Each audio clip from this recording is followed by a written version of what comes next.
So today I'm going to show you the easiest way to resize your photo or wall art in Canva.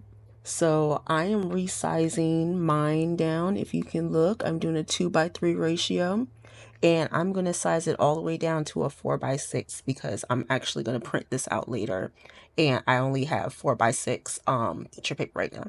So I'm going to upload, and I am going to get, let me check the ratio again. The 2:3 ratio, which is the larger size, is a 24:36. So I don't know if I have these by ratio or dimension, but I got the right wall art. So I'm waiting for it to upload.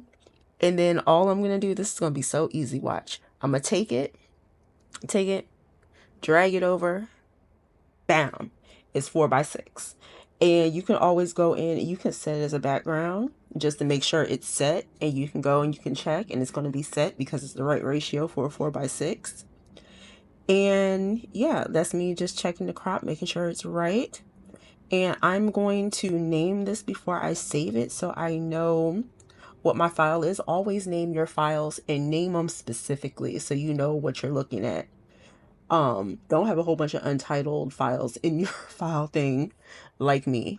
So I am naming this so I can go back to it later and print it out. Then I'm going to save it as a JPEG. And you can do JPEG, you can do a PDF print. I'm just going to do a JPEG for right now just to show y'all. And you just go and you download, hit download. As you can see, I did a PDF print as well if you want to take it to professional printer.